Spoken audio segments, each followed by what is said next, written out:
Halo guys, ketemu lagi bareng Mas Par Project. Jadi video kita kali ini adalah tentang tutorial cara atau teknik menyelam ya untuk pemula gitu ya. Mudah-mudahan video ini bisa bermanfaat buat teman-teman yang mau belajar selam atau yang mau latihan selam, bisa tulis di kolom komentar. Oke, tetap disimak terus videonya. Kalian sedang menyaksikan Marsuma Project YouTube channel. Marsuma Project YouTube channel. Jangan lupa like, comment, subscribe. Selamat menyaksikan.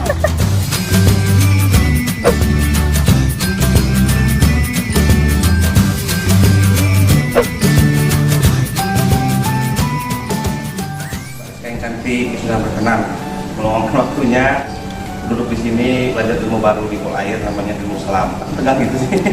Itu namanya hari ini sebenarnya teori yang akan kita berikan nggak full ya, karena kalau benar-benar ngambil lisensi di 3 hari full kegiatan. Satu hari pertama teori, hari keduanya kakak dengan terampil kolam, hari ketiganya adalah arena terbuka. Jadi kita di sini cuma intro aja, pengenalan aja. Yang penting harus kita tahu kegunaan alat ini apa, terus teknik dasarnya gimana, kemudian belajar mempraktekkan memasang alat, kemudian yang lain-lain bisa kita menyesuaikan. Baik, ini namanya pengalaman filter dive. Jadi olahraga selam termasuk olahraga karena kan memang menguatkan keringat kan. Jadi kalau kita nyelam 10 sama 40 menit tahun di dalam air, kita bisa membakar kalori sebanyak 700 pasti. 700 kalori, makanya itu olahraga. 40 menit ya, 700 kalori kurang lebih untuk data. Tapi ya, olahraga selam ini olahraga nomor 2 berbahaya di dunia setelah terjun payung. Kenapa bahaya? Nomor 2, kalau kita masuk air bukan dunia kita. Kedua, kita berhadapan dengan hewan buas, yang hewan-hewan yang kita tidak mengetahui itu bahaya apa. Makanya yang ketiga, kita berhadapan dengan air yang punya tekanan beda dengan udara sekitar yang di sekitar itu. Makanya itu perlu kita berbagi ilmu tentang selam biar nanti nyelamnya benar dan enjoy.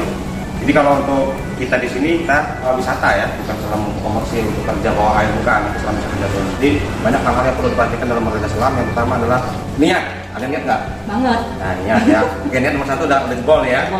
Yang kedua adalah pengetahuan tentang selam. Kalau tentang selam, tentang selam ini apa aja yang perlu kita perhatikan tentang selam? Yang satu adalah peralatan ya. Dua, teknik. Ini dasar ya, karena kalian masih terbaik.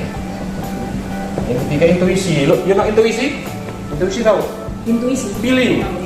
Oh, badan gua lagi nggak enak nih. Tahu situasi tidak mungkin kan? Jangan nyolok gitu. Karena safety first. Pertama untuk keselamatan. Intuisi ya. Kalau kita nggak bagus, kita ini ada bunyi, oh bahaya. Jangan. Ataupun ini nggak bunyi, jangan. Dan kita punya semboyan di selam namanya never dive alone. Dengan bahaya tadi kan, bahaya nomor 1 tadi.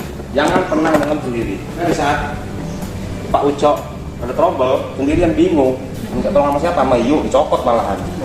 Nah, pokoknya masih Rizka, masalah apa misalnya? Nggak bisa kuping sakit. Rizka pun harus mulai paham nih dengan kode apa namanya, sandi bahasa air itu ada nanti sendirian gitu, ada teori sendiri untuk sandi, berhenti, trouble, ataupun oke, berhenti, ada kode-kodenya. Nanti di dalam nanti kalau udah jenjangnya udah lisensi ke lebih lanjutnya. Jadi untuk dive ya kenalan aja. Jadi mungkin akan kita drillkan teori yang didapat di perairan terbuka tadi cuma sebentar dengan waktu yang terbatas dan kedalaman yang terbatas. Mbak Rizka, tahu tuh gua enak nih cara ngisep oksigennya kayak mana gitu kan. Biasanya ngisep dari hidung dan mulut. Yang pertama, kita peralatan. Ada namanya peralatan dasar. Peralatan dasar ini yang umum yang dipakai oleh masyarakat yang wisata di laut. Alat dasarnya apa aja? Satu, kita ada snorkel. Jadi snorkel ini alat untuk bernafas, tapi di permukaan air ya, bukan dalam air. Ini tidak bisa untuk digunakan untuk bawah air. Pasti masuk airnya, kalau mau nyoba nggak apa-apa, nanti kita drill. Nama snorkel. Jadi posisinya ini berada di atas permukaan air, dan ini kita bernafas di sini.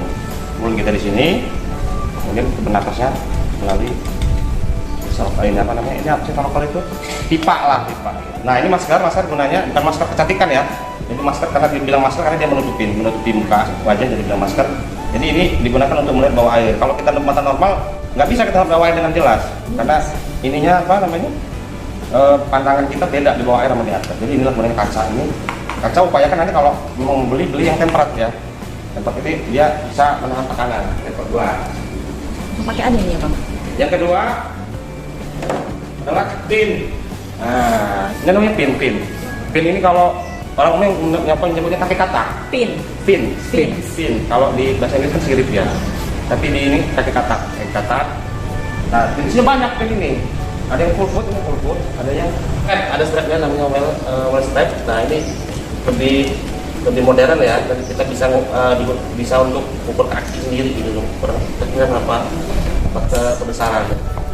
Ini digunakan untuk apa? Pin ini untuk laju kecepatan kita biar lebih cepat di bawah air. Nyelam nggak ada pin, nggak ada guna. Cuma gini-gini aja gitu. Nggak bisa kemana-mana. Gerak terbatas. Oke. Nama dasar ya. Harus scuba. Nah, ini yang digunakan nanti untuk kita menyelam ke bawah air. Tapi tetap harus menggunakan alat dasar. Kalau nggak ada alat dasar, kita nggak bisa pakai ini, harus scuba. Oke. Yang pertama kita harus kuasai adalah alat dasar dulu. Cara menggunakan pin, kemudian menggunakan masker, menggunakan snorkel, itu kita harus paham dulu. Nanti kita pilotin di kolam dulu. Kalau memang mau jenjang lebih lanjut, kita ke kolam, kemudian baru ke laut. Oke, untuk scuba peralatan utamanya adalah tank ya. Tank scuba. Tank ini bahannya aluminium. Kenapa aluminium? Biar dia enggak karat kan? Ya. Scuba sama tank ini. Jadi tank ini gunanya untuk menampung oksigen yang akan kita gunakan nanti menyelam. Berat bersihnya sekitar 18 kilo. Tapi kalau dia kondisinya udah di bawah air, dia lebih ringan 14 kilo. Dan oksigen yang di dalamnya di 200 bar. Bar itulah tekanan udara per cm kubik. Bar namanya. Atau PSI. Tekanan udara per 1 cm kubik. Jadi ini kalau sesuai ketentuan dari internasional, berat kandungan dan maksimalnya adalah 200 bar. 200 bar atau 3000 PSI dia sama 3000 PSI. Yang kedua adalah BCD. Nah, kalau orang kamu nyebutnya adalah rompi selam. Rumpi BCD. Ya. BCD adalah bahasa ini dia, bahasa serta di sini. Kalau di ini kan buoyancy control device.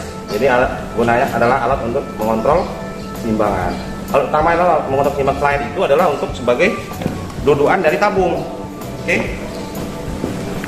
Nah, banyak tombol-tombolnya kan? Berapa nih beratnya bang? Ini hitung berat terus, Enggak, dia mengukur kamu cuma yang berat ini aja nih, berat ini. Nah, ini strap untuk mendudukan tabung. Selain untuk mengontrol keseimbangan juga untuk tabung. Kalau orang udah pro dia udah nggak pakai ini juga nggak apa-apa, dia udah bisa. Nggak bisa melorot kan dengan hidup. Kunci dia strap, ada kunciannya nanti. Oke. Ini gunanya untuk kontrol keseimbangan kita di bawah air. Karena di sini nanti fungsinya di sini ada inflator, bisa masukkan udara. Misalnya kita terlalu tenggelam, bisa kita buang. Kalau kita terlalu kurang turun, bisa kita buang. Kalau kita terlalu turun, nanti bisa juga kita isi sedikit nanti. Itulah gunanya dari ini. Di sini kan ada dua tombol nih. Ini tombol buang, ini tombol masuk. Masuk udara dari sini ke sini. Oke. Ini kalau untuk pemula ini pasti sering dipakai ini. Kalau untuk yang baru-baru ini pasti sindrom namanya impostor. Bukan ini. Apa tadi yang merah? Untuk in masuk, out ini keluar. Oke, nanti kita praktekkan di sini sebentar. Adalah regulator. Nah, regulator tabung gas ya. hampir sama, fungsinya sama. Fungsinya sama, regulatornya fungsinya sama. Fungsinya sama. Ini regulator ini. Tuh banyak kan hos-hosnya, kabel-kabelnya nih. Fungsi regulator apa? Ya, betul, nyambung. Nah, yang kedua adalah nih tekanan nih ya. Ini kan di sini. Kalau fungsi gitu. Mengatur. Nggak bisa kan? Nah, jadi fungsi regulator adalah mengatur tekanan tinggi ke tekanan rendah sehingga bisa kita pakai. Jadi itu fungsi regulator. Kalau kita begini siapa mengisap? Tuh. Ada yang mengisap kan? Ya. Jadi regulator ini banyak kabel-kabelnya. Ini mouthpiece, ini gunanya untuk nanti kita bernapas di sini. Nah, ini giginya apa? Nanti kita bernapas melalui sini. Napas seperti biasa aja, tapi gitu ya, tapi di sini harus dibiasakan nanti karena jika kita tidak biasa bernapas dengan mulut cemplung ke laut, itu aja panik. Latihan dulu. Ya. Kedua adalah maksudnya untuk pengukur tekanan tabung di sini. Ini kita tahu tekanan tabung dari sini, tekanan udara tabung ini ada berapa nih? Kedalaman yang mana ya? Nah, ini nanti full itu 200 bar full ya. Jadi kalau udah ketemu merah ini persiapan untuk naik. Oh. Karena tabung kita akan Kesini habis. apa kesini? Kesini nanti. Ini kan naik nih. Ya. Ini kan naik nanti kita isi, kita buka nanti naik ke sini. Kemudian kalau sudah kita pakai sekian lama, Oh, udah mau habis. dia akan berarti. turun. Oh. Jadi dalam menyelam kita harus sering-sering melihat. Ini. Ya. Megangnya di mana nanti? Gantung dia kan. Kemudian ini depth meter namanya, alat pengukur kedalaman. Ini otomatis nanti. Kamu kedalaman 3, dia akan naik ke 3. 3 meter. 3, 6, 9, 10 sampai berapa 8 ini sekiloan lah ini. Ini 0,8 lebih kecil. Penting ini. Kalau nggak ada ini lu bisa jebur, nggak bisa dalam bawah air. Ya, oke. Ini Jangan lupa subscribe YouTuber Mas Supar Project. Yes! Mas Supar Project. Yes! Mas Supar Project. Yes! Yes!